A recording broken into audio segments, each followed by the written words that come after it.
윤석열의 이 거짓말은 지금 뽀록난 게 한두 번이 아닙니다, 지금. 그렇죠. 네. 사실, 이게 언젠가 한 번은 윤석열 구라 있잖아요. 이거 한번 정리해야 돼요. 왜 그러냐면, 네. 어느 정도 이제 어떤 정책적으로나 안보라든가 뭐 이런 걸 위해 가지고 NCND를 할 수도 있고, 그런 어떤 국가 안위라든가 이런 걸 위해서 좀 숨기는 것도 있고 그럴 수는 있다고 보잖아요. 그렇지만 이거는 뭐 본인들에 대해서 어떤 해명하는 부분에 대해서 입만 열면 그냥 막 상황과 다 사실관계와 다르게 이렇게 설명을 하거든요. 그때도 제가 한번 얘기했지만 윤석열의 특징이라는 건 뭐냐면 특수부 검사를 했기 때문에 증거가 없으면 일단 부인이에요. 네. 무조건 부인, 거짓말 한다는 거거든요. 근데 이게 그 습성이 지금도 나타나는 거거든요. 증거가 나온 다음엔 둘러대기잖아요. 딱 폰이 까지니까 녹취록이 까지니까 밑에 대변인이 말을 언론에 잘못 전달한 거다. 이렇게 둘러대기, 책임 전가하기 이런 게 한두 번이 아니거든요. 네.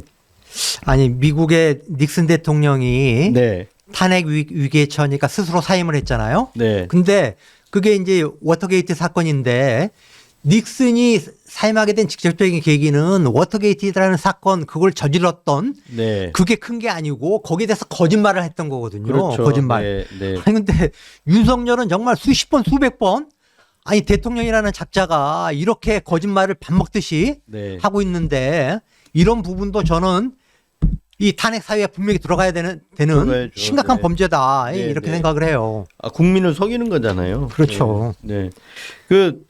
근데 또 어제 이제 윤상현 의원 관련된 얘기도 좀 나왔어요. 예, 그 예. 명태균 편에서 윤상현 의원 같은 경우는 그러니까 명태균과 김영선 의원이 통화하는 과정에서 네. 윤상현 의원이 그 당시에 친윤이죠.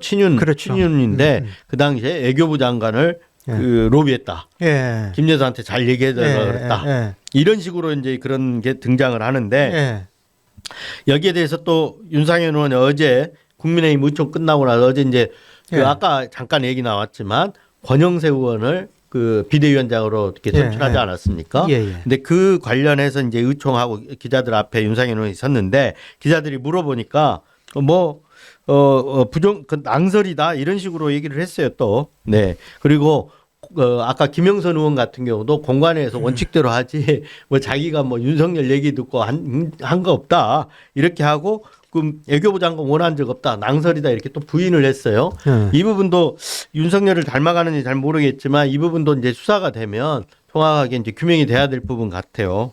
그렇죠. 네. 어쨌든 윤상현하고 윤석열하고 둘 중에 하나는 거짓말을 하는 거잖아요. 그렇죠. 윤석열은 어쨌든 그 황금폰을 통해 가지고 내가 윤상현한테 김영선이 좀 해줘라고 이야기했다라고 네. 했는데 윤상현은 통화한 적이 없다라고 네. 했으면 둘 중에 하나는 거짓말하는 거 아닙니까? 둘 중에 하나 아니고 세 사람 중에 한 명이 거짓말하는 거예요. 왜냐하면 그 뒤에 김건희가 40분인가 50분 뒤에 명태균이랑 또 통화하잖아요. 그렇죠, 그렇죠. 윤석열이 아까 전화했다 네. 이렇게 얘기를 하잖아요. 그렇죠. 네. 오빠가 윤상현한테 전화했다. 전화했다. 네. 그러니까 라고. 이거는 만약에 세 명을 놓고 한다 그러면 윤상현이 거짓말을 하는 거죠. 그 객관적인 어떤 상황으로 본다면. 그리고 윤상현 의원의 요즘 행태를 보면은 저는 충분히 내가 외통위에서 내가 13년 넘게 활동을 했고 네. 내가 그쪽 전문가인데 네. 나 외교부 장관 한번 해야 되지 않겠냐?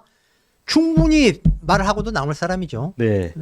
근데 이제 하여튼 그 윤석열 지금 이제 저렇게 되고 그러니까 여러 가지 제보들도 많이 쏟아지고 그러거든요. 예. 근데 그동안 이제 대통령으로 있을 때는 좀 뭔가 흉이 있더라도 덮고 이렇게 했었는데 나오는 것들이 기본적으로 후보 때부터 예. 그쪽 관련된 사람들한테 제보 들어오는 게 기본적으로 반말이었다는 거예요. 국무회의도 반말이고. 예. 그래서 제가 최근에 들은 내용 중에 하나는 예. 그 최상목 경제부총리도 법대잖아요. 예. 서울법대잖아요. 예. 그래서 그런지 모르는데 국무회의 때 무조건 반말이라 가지고 기재부 관료가 배석을 했는데 윤석열이 최상목한테 이래라 저래라 반말을 하니까 그 관료가 기절초풍할 뻔했다는 거 아니에요? 국무회의 석상에서. 아니 보십시오. 국민들 대상으로 기자회견을 하는데 네. 사회를 보고 있는 그때 대변인이었나요? 네. 사회를 보고 있는 사람한테 반말을 하잖아요. 그거는 국민들한테 반말을 하는 거거든요. 국민들한테 그렇죠. 반말을 하는 놈이 네. 국무회의에서 오직하겠어요. 아무도 뭐 지네들끼리만 모인 자리에서 네. 얼마나 하여튼 욕을 하고 반말을 해야 되겠어요. 그 영상도 그때 대국민 그 담화 기자회견 할 때 뭐 네. 말미쯤에 대해서 뭐 더 할까요? 뭐 질문할까요? 하니까 뭐 반말로 막 지시하고 그랬던 부분인데 네. 금방 얘기하신 부분이 네. 그 영상도 준비돼 있는데 한번 들어보죠 뭐.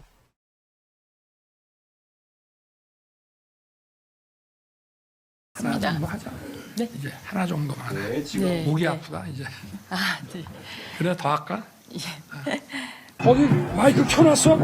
내가 목이 쉬어서 목소리가 안 나오는데. 어? 마이크가 왜 이렇게?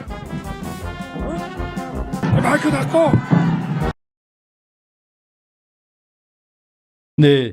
뭐 하여튼 아까 얘기한 대로 사실 내외신 기자들이 다 있는 거 아닙니까? 예, 예. 내외신 예, 그러니까 예. 국내 언론뿐만 아니라 외신 기자도 있는 자리거든요. 예. 근데 거기다 반말하고 그때 또 이제 여기 영상에는 안 나오지만 그 얘기도 있었잖아요. 그때 외신 기자 중에 한 명이 그때 우리말로 예. 그 질문을 하니까 예. 해놓고 뭐 이해가 안 되는 뭔 말인지 모르겠는데 뭐 이런 식의 얘기를 했던 것 같아요. 예. 네, 그 장면도 참, 야, 대통령이 좀 품격 이런 걸 보여주는 장면이었었는데, 예, 하여튼 여러 가지 말들을 많이 나왔었죠. 근데 이것뿐만 아니라 금방 보셨지만 알지만 유세 때부터 대놓고 그 3선이고 4선이고 그냥 손가락질해가면서 유명했다고 그러더라고요. 그 얘기들이 이제 흘러나와요. 그때는 간간히 이렇게 영상으로도 좀 있었지만 보여졌지만 그 유세할 때 후보 시절에도 예. 뭐 삼선 의원들한테도 그냥 뭐 아까 여기 아까 영상 보면 마이크 꺼 마이크 켜 이런 식으로 하고 삿대질하고 삿대질 영상도 있어요. 한번 보세요. 근데 그 아마 그 정치인은 아닌 것 같은데 뭔가 도와주는 국민의힘 사람 같아요. 근데 거기다 대놓고 뭐가 안 맞았는지 삿대질하는 영상도 있는데 그것도 한번 볼까요? 안산 시민 여러분과 손잡고 새로운 대한민국이 끌어나갈 우리 대통령입니다. 그렇습니다, 여러분. 공정과 상식, 정의. 참 괴물이죠. 예. 그거 기억하시죠? 네. 그 대선 때 KTX 타고 이동하면서 그렇죠. 구두 신은 채로 네, 좌석에 네, 다리를 네, 올린 네, 네. 정말 그 보수의 품격은 일만치도 갖추지 못한 네. 정말 인성과 품성이 제로인 네. 어떻게 그런 사람들을 보수해서 네. 대선 주자로 이렇게 밀었는지 저는 하여튼 도저히 이해를 할 수가 없습니다.